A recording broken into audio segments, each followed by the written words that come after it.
भारत के 125 करोड़ नागरिक नया संकल्प, नई उमंग, नया जोश, नए सपने लेकर नववर्ष का स्वागत करेंगे।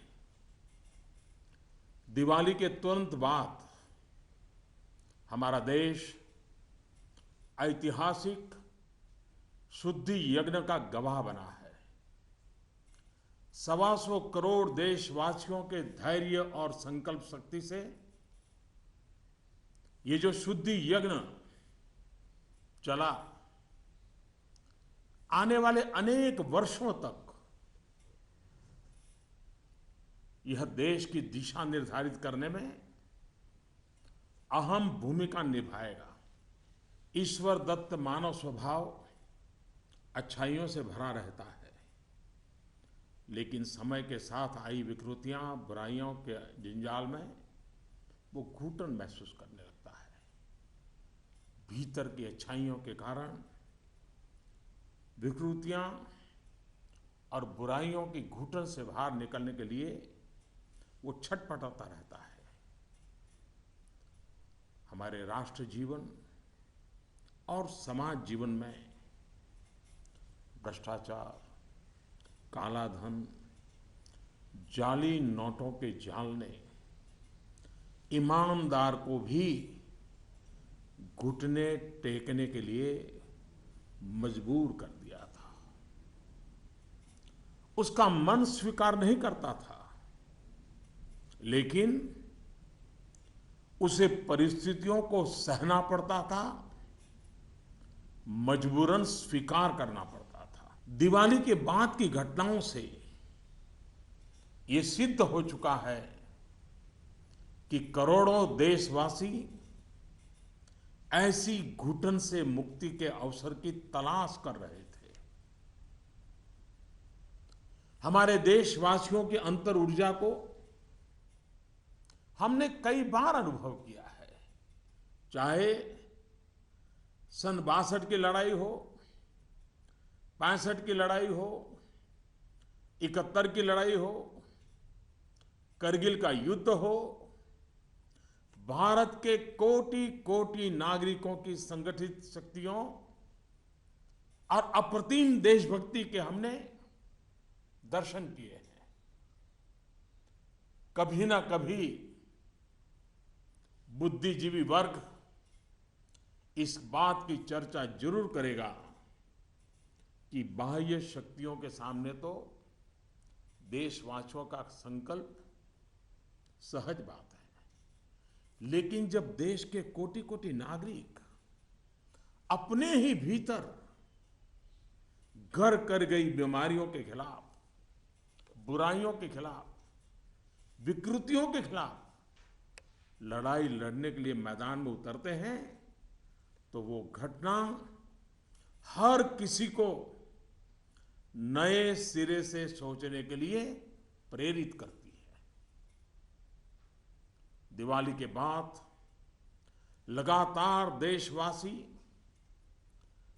दृढ़ संकल्प के साथ, अप्रतिम धैर्य के साथ, त्याग की पराकाष्ठा करते हुए, कष्ट झेलते हुए बुराइयों को पराजित करने के लिए लड़ाई लड़ रहे हैं। जब हम कहते हैं कि कुछ बात है कि हस्ती मिटती नहीं हमारी, कुछ बात है कि हस्ती मिटती नहीं हमारी, इस बात को देशवासियों ने जी करके दिखाया है। कभी लगता था सामाजिक जीवन की बुराइयां, विकृतियां जाने अनजाने में, इच्छा अनिच्छा से हमारी जिंदगी का हिस्सा बन गए हैं। लेकिन 8 नवंबर के बाद की घटनाएं हमें पुनर्विचार करने के लिए मजबूर करती हैं। 125 करोड़ देशवासियों ने तकलीफें झेलकर, कष्ट उठाकर ये सिद्ध कर दिया है कि हर हिंदुस्तानी के लिए सच्चाई और अच्छाई कितनी अहमियत रखती है।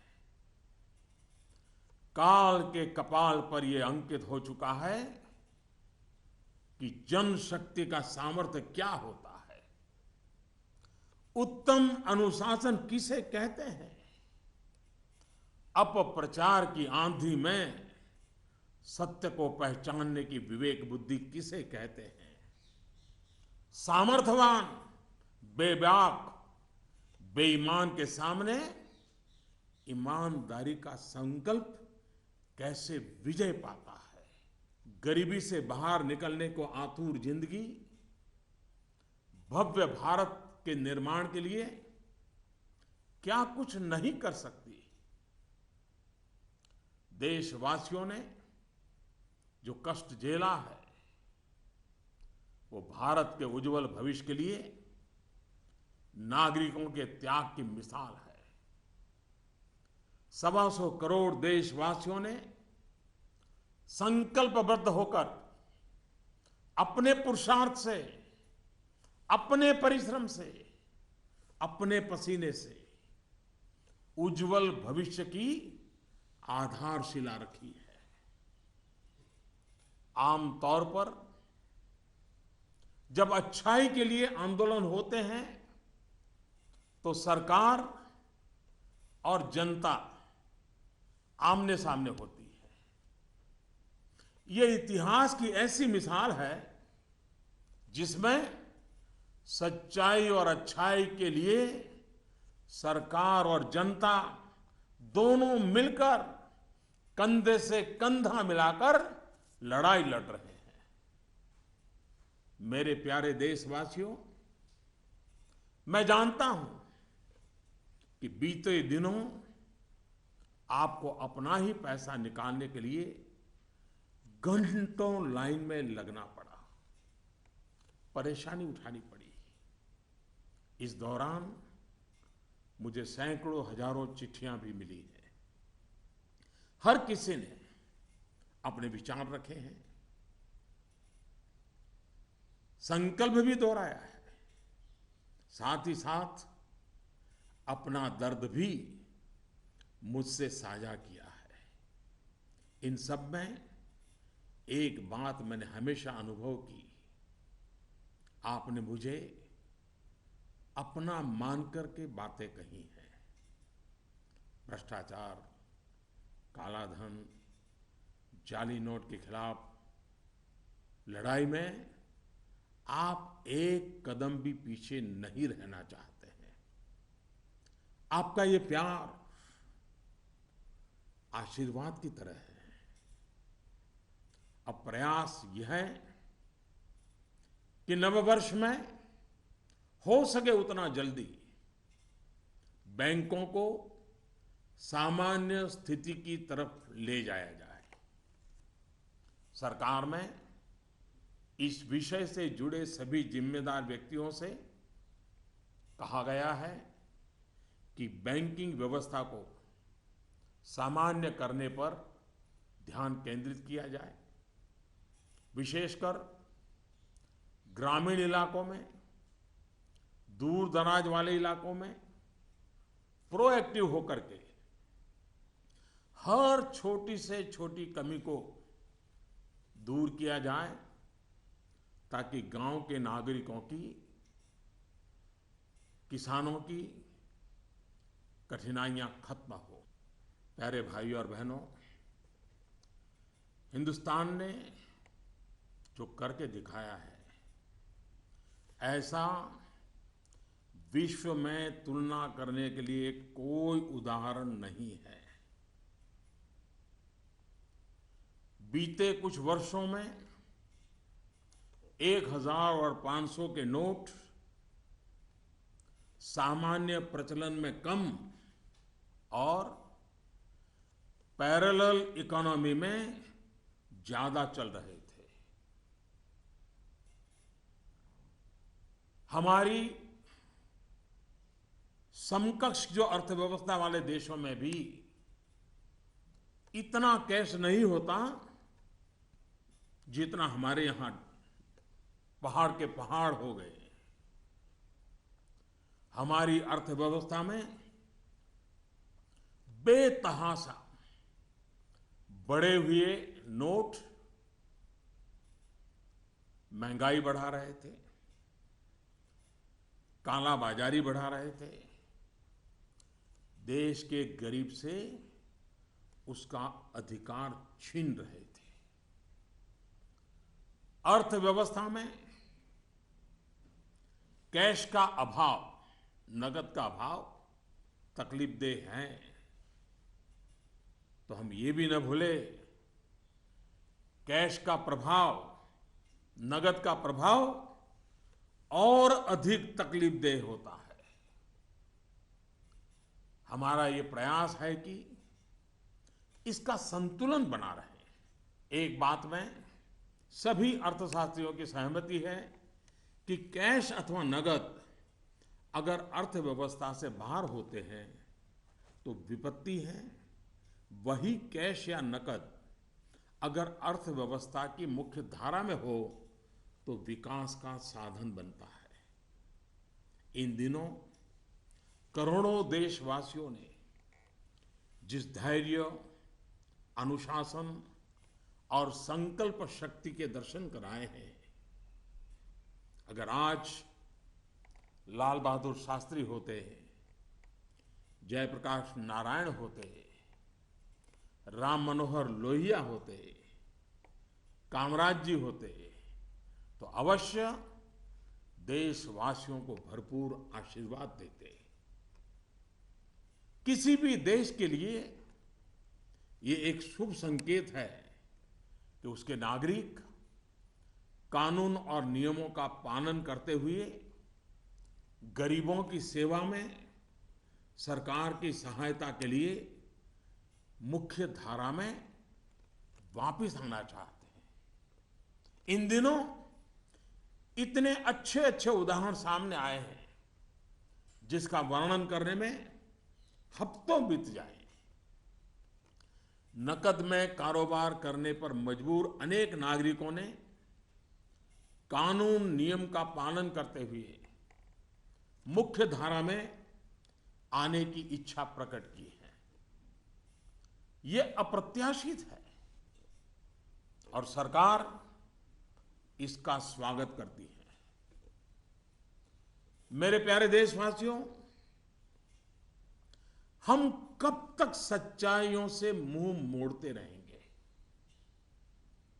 मैं आपके सामने एक जानकारी साझा करना चाहता हूं और इसे सुनने के बाद या तो आप हंस पड़ेंगे या फिर आपका गुस्सा फूट पड़ेगा।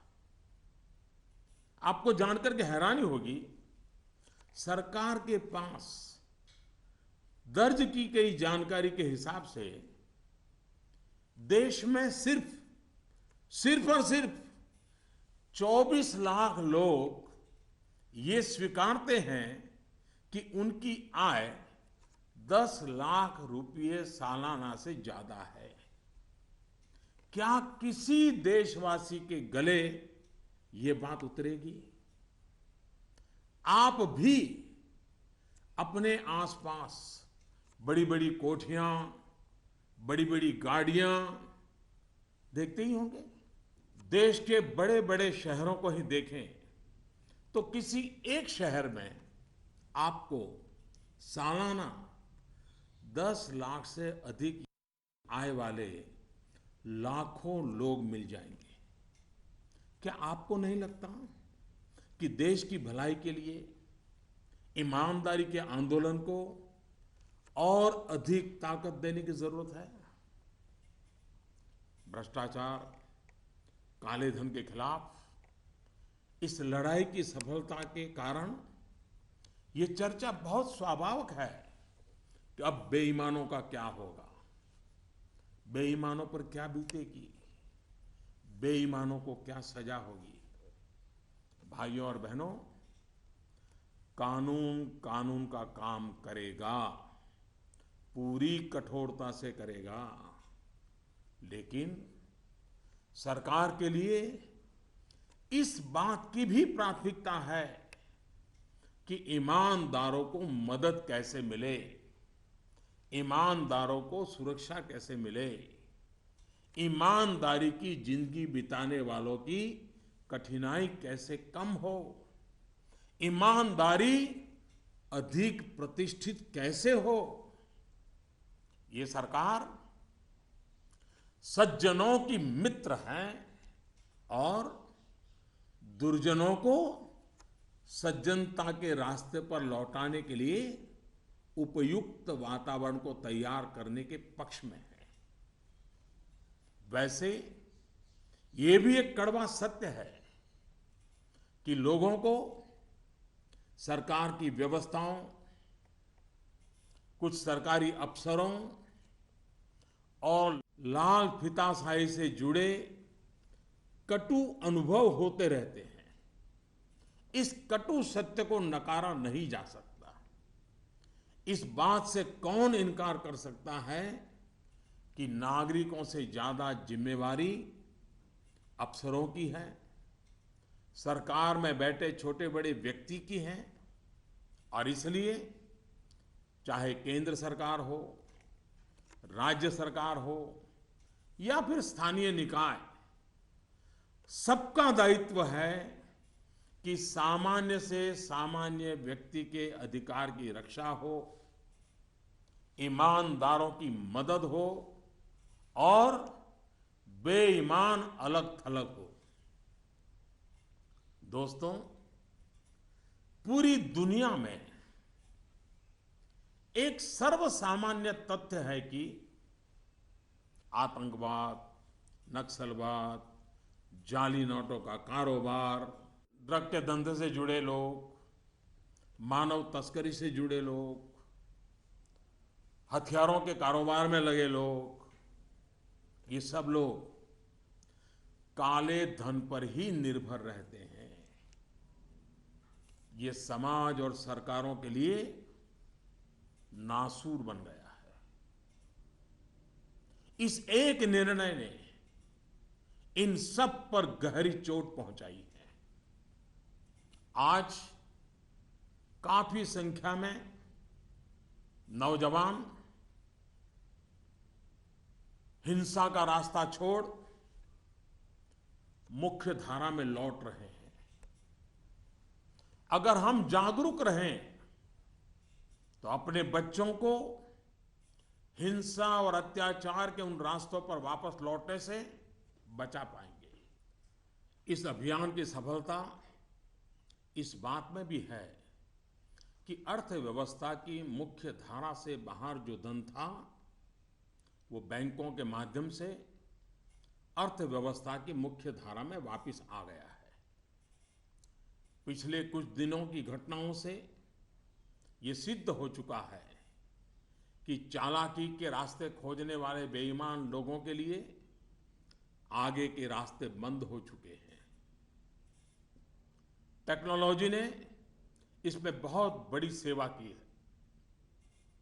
आदतन बेईमान लोगों को भी अब टेक्नोलॉजी की ताकत के कारण काले कारोबार से निकलकर कानून नियम का पालन करते हुए मुख्य धारा में आना ही होगा। साथियों,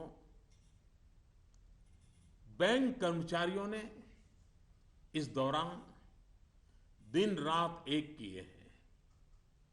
हजारों महिला बैंक कर्मचारी भी देर रात तक रुककर इस अभियान में शामिल रही है।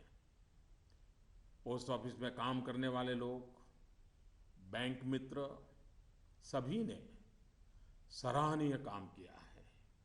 हाँ, आपके इस भगीरथ प्रयास के बीच कुछ बैंकों में कुछ लोगों के गंभीर अपराध भी सामने आए हैं।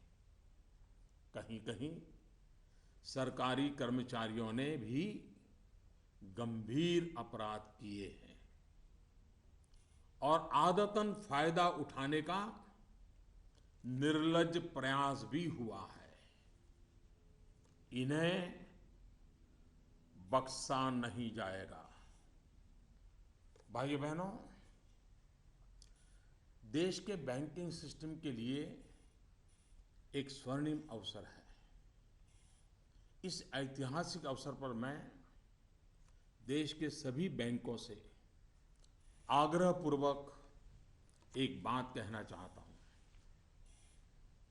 इतिहास गवाह है कि हिंदुस्तान की बैंकों के पास एक साथ इतनी बड़ी मात्रा में, इतने कम समय में धन का भंडार पहले कभी नहीं आया था।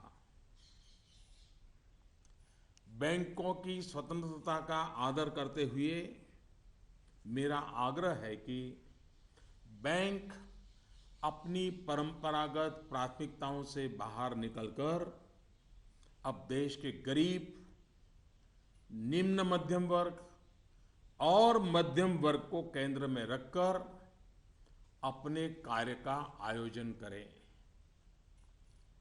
आज पूरा हिंदुस्तान जब पंडित दीनदयाल उपाध्याय की जन्म शताब्दी वर्ष को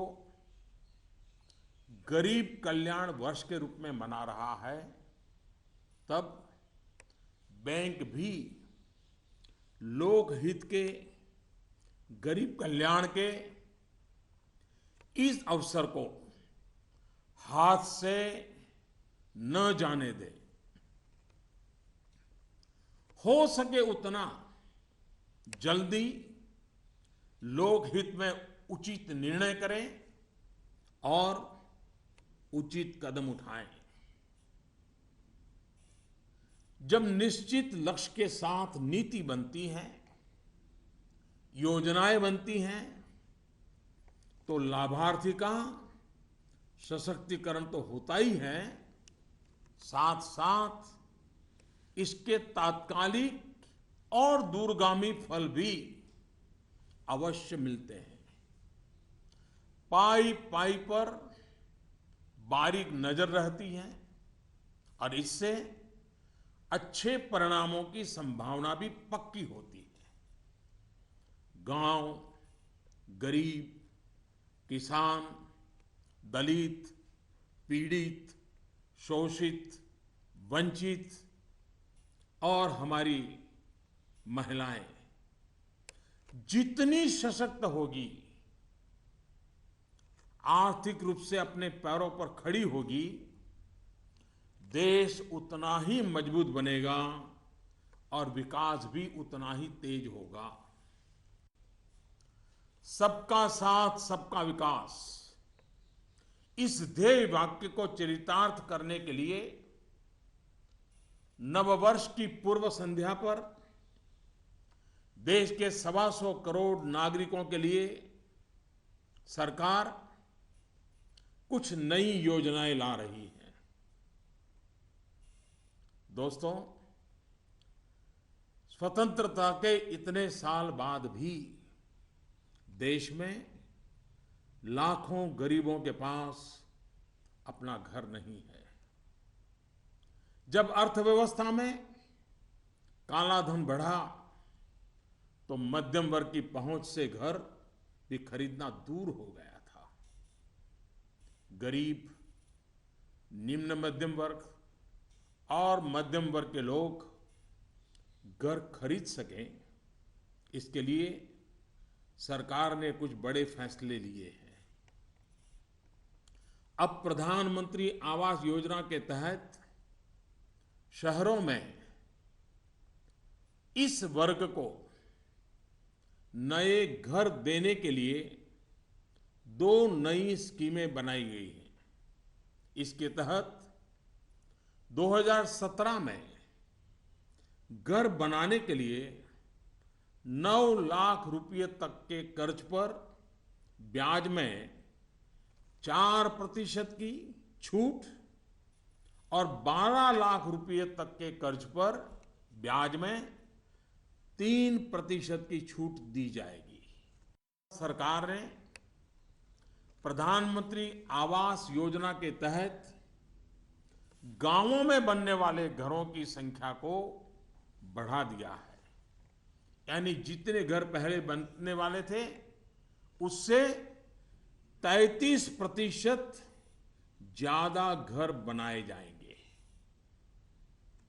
गांवों के निम्न मध्यम वर्ग और मध्यम वर्ग के लोगों की जरूरतों को ध्यान में रखते हम एक नई योजना शुरू करने जा रहे हैं। 2017 में गांव में रहने वाले जो लोग अपने घर का निर्माण करना चाहते हैं या पुराने घर में कोई विस्तार करना चाहते हैं, एक दो कमरे और बनाना चाहते हैं, ऊपर एक आध नई मंजिल बनाना चाहते हैं, उन्हें 2 लाख रुपए तक के ऋण में 3% ब्याज की छूट दी जाएगी। दोस्तों, बीते दिनों चारों तरफ ऐसा वातावरण बना दिया गया था कि देश की कृषि बर्बाद हो गई है। ऐसा वातावरण बनाने वालों को मेरे देश के किसानों ने करारा जवाब दिया है। पिछले वर्ष की तुलना में इस वर्ष रबी की बुआई में 6% ज्यादा वृद्धि हुई है। फर्टिलाइजर भी 9% ज्यादा उठाया गया है। सरकार ने इस बात का लगातार ध्यान रखा कि किसानों को बीज की दिक्कत ना हो, खाद की किल्लत ना हो, कर्ज लेने में परेशानी ना आए। अब किसान भाइयों के हित में कुछ और अहम निर्णय भी लिए गए हैं। डिस्ट्रिक्ट कोऑपरेटिव सेंट्रल बैंक और प्राइमरी सोसाइटी से जिन किसानों ने खरीफ और रबी की बुआई के लिए कर्ज लिया था, उस कर्ज के 60 दिन का ब्याज सरकार वहन करेगी और किसानों के खातों में ट्रांसफर करेगी। कोऑपरेटिव बैंक और सोसाइटी से किसानों को और ज्यादा कर्ज मिल सके, इसके लिए उपाय किए गए हैं। नाबार्ड ने पिछले महीने 21,000 करोड़ रुपए की व्यवस्था की थी। अब सरकार इसे लगभग 2 गुना करते हुए इसमें 20,000 करोड़ रुपए और जोड़ रही है। इस रकम को नाबार्ड कोऑपरेटिव बैंक और सोसाइटीज को कम ब्याज पर देगा और इससे नाबार्ड को जो आर्थिक नुकसान होगा उसे भी सरकार वहन करेगी। सरकार ने यह भी तय किया है कि अगले 3 महीने में 3 करोड़ किसान क्रेडिट कार्डों को रुपे कार्ड में बदला जाएगा। किसान क्रेडिट कार्ड में एक कमी यह थी कि पैसे निकालने के लिए बैंक जाना पड़ता था। अब जब किसान क्रेडिट कार्ड को रुपे कार्ड में बदल दिया जाएगा तो किसान कहीं पर भी अपने कार्ड से खरीद बिक्री कर पाएगा। भाइयों और बहनों, जिस प्रकार देश की अर्थव्यवस्था में कृषि का महत्व है, उसी प्रकार विकास और रोजगार के लिए लघु और मध्यम उद्योग, जिसे एमएसएमई भी कहते हैं, इसका भी महत्वपूर्ण योगदान है। इस बात को ध्यान में रखते हुए सरकार ने इस क्षेत्र के लिए कुछ निर्णय लिए हैं जो रोजगार बढ़ाने में सहायक होंगे। सरकार ने तय किया है कि छोटे कारोबारियों के लिए क्रेडिट गारंटी 1 करोड़ रुपए से बढ़ाकर 2 करोड़ रुपया करेगी। भारत सरकार एक ट्रस्ट के माध्यम से बैंकों को ये गारंटी देती है कि आप छोटे व्यापारियों को लोन दीजिए, गारंटी हम लेते हैं। अब तक यह नियम था कि 1 करोड़ रुपए तक के लोन को कवर किया जाता था। अब 2 करोड़ रुपए तक का लोन क्रेडिट गारंटी से कवर होगा।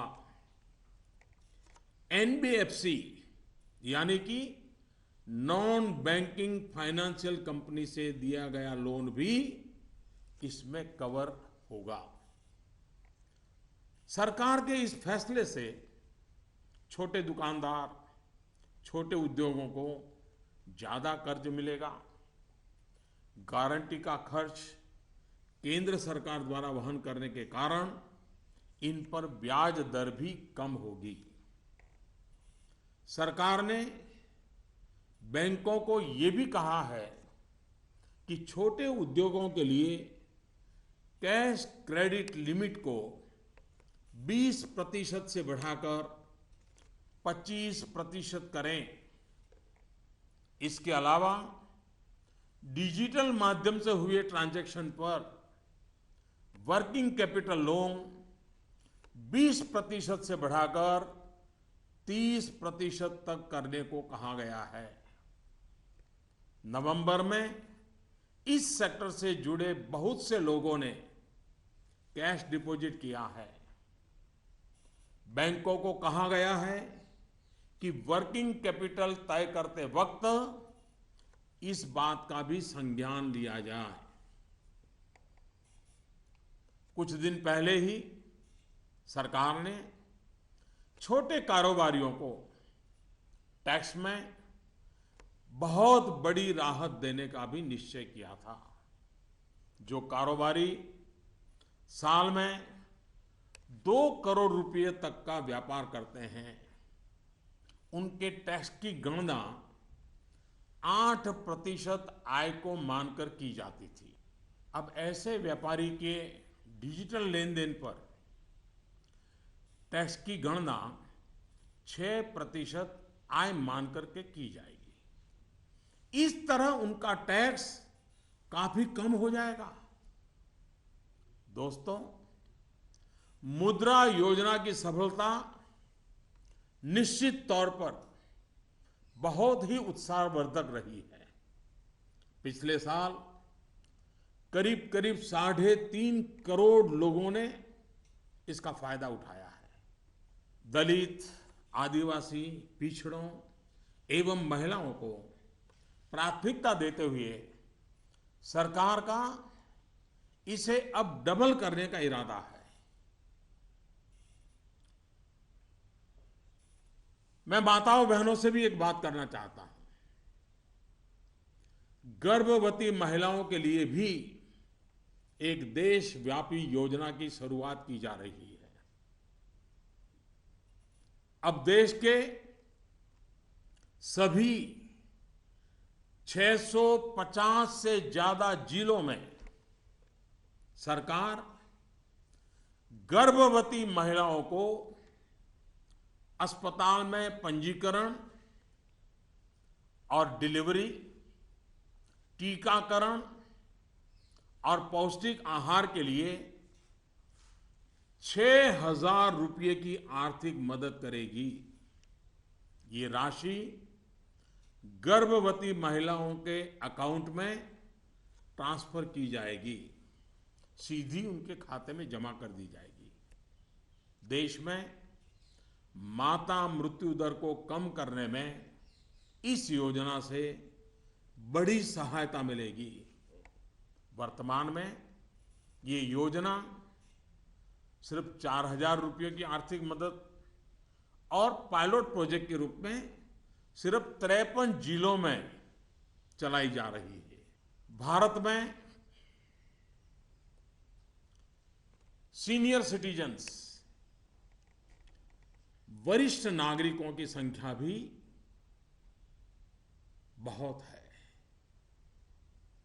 सरकार ने सीनियर सिटीजन्स का भी विशेष ध्यान रखा है। सरकार वरिष्ठ नागरिकों के लिए भी एक स्कीम शुरू करने जा रही है। बैंक में ज्यादा पैसा आने पर अक्सर बैंक डिपॉजिट पर इंटरेस्ट रेट घटा देते हैं। वरिष्ठ नागरिकों पर इसका प्रभाव ना हो इसलिए 7.5 लाख रुपए तक की राशि पर 10 साल तक के लिए सालाना 8% का इंटरेस्ट रेट ब्याज दर सुरक्षित किया जाएगा। ब्याज की ये राशि वरिष्ठ नागरिक हर महीने प्राप्त कर सकते हैं। भ्रष्टाचार, काला धन की जब भी चर्चा होती है तो राजनेता, राजनीतिक दल, चुनाव का खर्च, ये सारी बातें चर्चा के केंद्र में रहती है। अब वक्त आ चुका है कि सभी राजनेता और सभी राजनीतिक दल देश के ईमानदार नागरिकों की भावनाओं का आदर करें, जनता के आक्रोश को समझें। ये बात सही है कि राजनीतिक दलों ने समय समय पर व्यवस्था में सुधार के लिए सार्थक प्रयास भी किए हैं। सभी दलों ने मिलकर के स्वेच्छा से अपने ऊपर बंधनों को स्वीकार किया है। आज आवश्यकता है कि सभी राजनेता और सभी राजनीतिक दल होलियर देन दाऊ इससे अलग हट करके, मिल बैठ करके पारदर्शिता को प्राथमिकता देते हुए भ्रष्टाचार और काले धन से राजनीतिक दलों को मुक्त कराने की दिशा में सही कदम उठाएं। हमारे देश में सामान्य नागरिक से लेकर के राष्ट्रपति जी तक सभी ने लोकसभा, विधानसभा का चुनाव साथ साथ कराए जाने के बारे में कभी न कभी कहा है। आए दिन चल रहे चुनावी चक्र, उससे उत्पन्न आर्थिक बोझ तथा प्रशासन व्यवस्था पर बने बोझ से मुक्ति पाने की बात का समर्थन किया है। अब समय आ गया है कि इस पर बहस हो, सार्थक बहस हो और रास्ता खोजा जाए। हमारे देश में हर सकारात्मक परिवर्तन के लिए हमेशा स्थान रहा है। अब डिजिटल लेन देन, ऑनलाइन पेमेंट या ई पेमेंट को लेकर के समाज में काफी सकारात्मक परिवर्तन देखा जा रहा है। ज्यादा से ज्यादा लोग इससे जुड़ रहे हैं।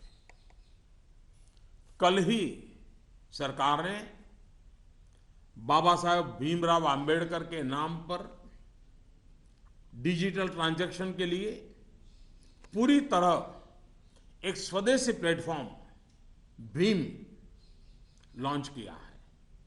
भीम यानी भारत इंटरफेस फॉर मनी।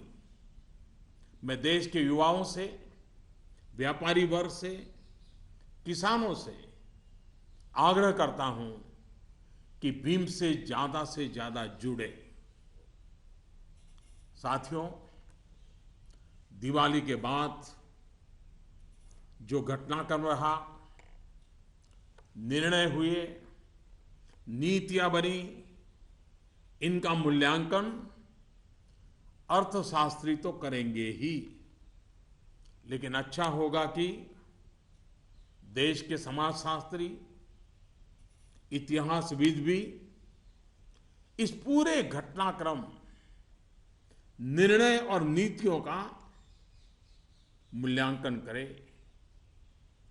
एक राष्ट्र के रूप में भारत का गांव, गरीब, किसान, युवा, पढ़े लिखे, अनपढ़, पुरुष, महिला, सबने अप्रतिम धैर्य और लोक शक्ति का दर्शन कराया है। कुछ समय के बाद 2017 का नया वर्ष प्रारंभ होगा। आज से ठीक 100 साल पहले 1917 में महात्मा गांधी के नेतृत्व में चंपारण में पहली बार सत्याग्रह का आंदोलन आरंभ हुआ था। इन दिनों हमने देखा कि 100 वर्ष के बाद भी हमारे देश में सच्चाई और अच्छाई के प्रति सकारात्मक संस्कार का मूल्य है। आज महात्मा गांधी नहीं है, परंतु उनका यह मार्ग जो हमें सत्य का आग्रह करने के लिए प्रेरित करता है, वह सर्वाधिक उपयुक्त है। चंपारण सत्याग्रह की शताब्दी के अवसर पर हम फिर एक बार महात्मा गांधी का पुण्य स्मरण करते हुए सत्य के आग्रही बनेंगे तो सच्चाई और अच्छाई की पटरी पर आगे बढ़ने में कोई कठिनाई नहीं आएगी।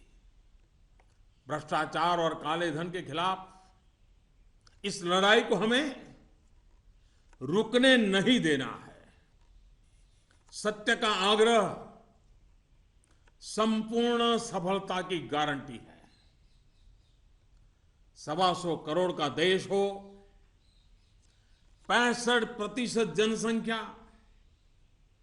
35 साल से कम उम्र के नौजवानों की हो, साधन भी हो, संसाधन भी हो और सामर्थ्य में कोई कमी ना हो, ऐसे हिंदुस्तान के लिए कोई कारण नहीं है कि हमारा देश अब पीछे रह जाए।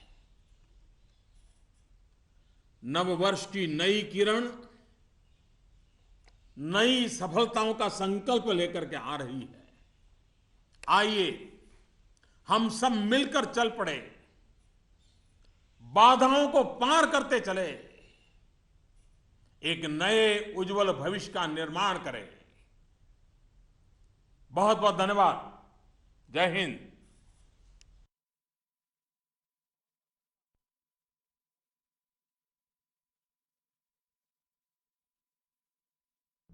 My fellow citizens, namaskar. In a few hours, we will be ushering in the new year of 2017. 125 crore Indians will join the rest of the world in welcoming it with new hope, new energy, and new dreams. Since Diwali, our nation has been witness to a historic rite of purification.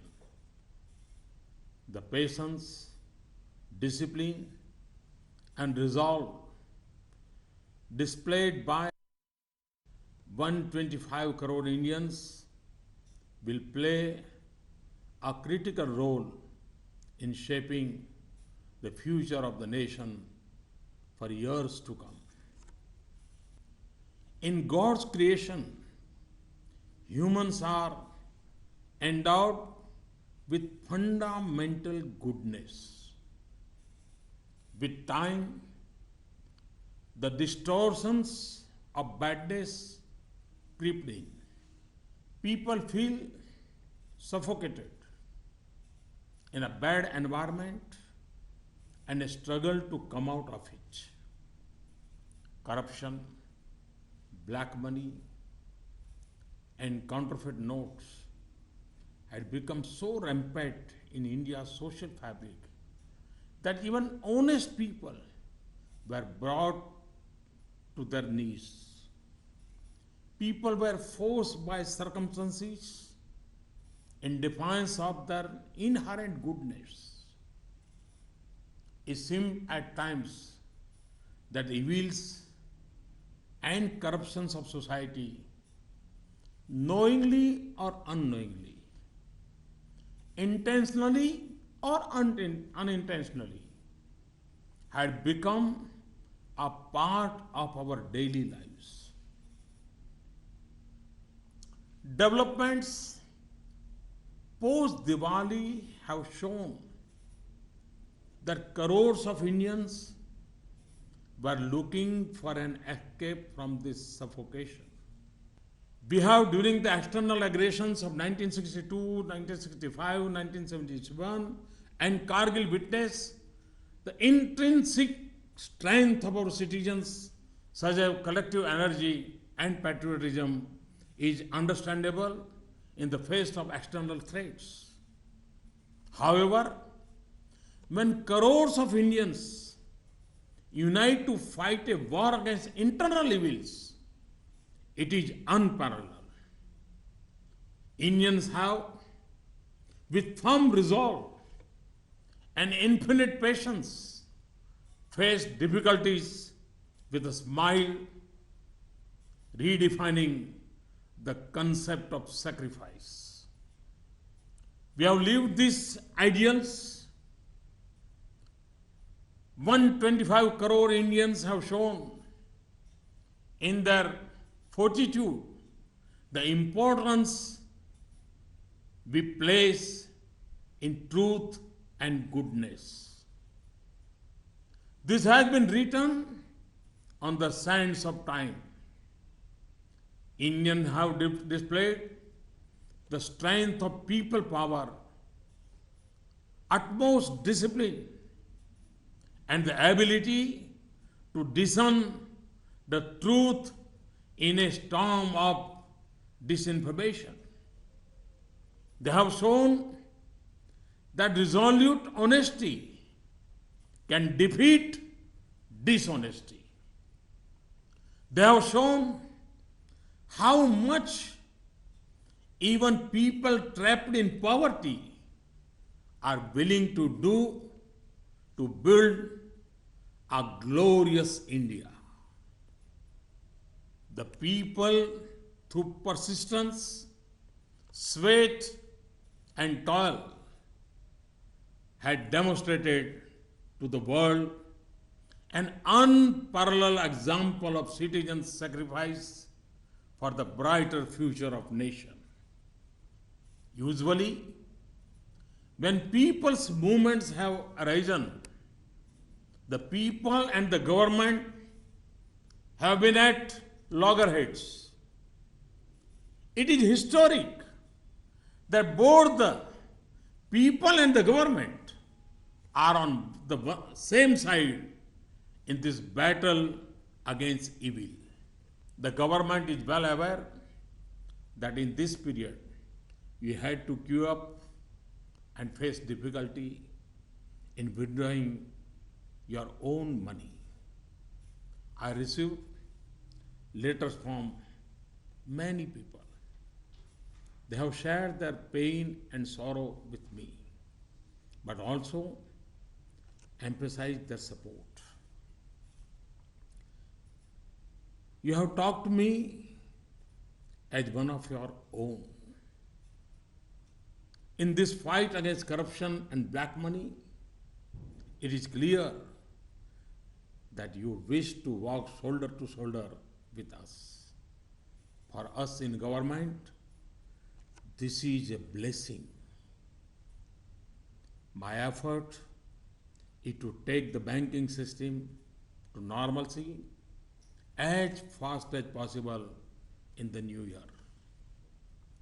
I have asked all concerned officers in the government to focus their attention to this task. They have especially been told to proactively resolve the problems in rural and remote areas.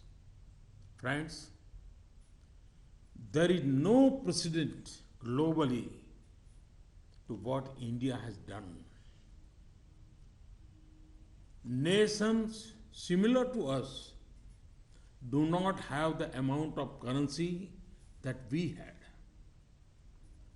Over the last 10 to 12 years, 500 and 1000 rupees currency notes were used less for legitimate transactions and more for parallel economy.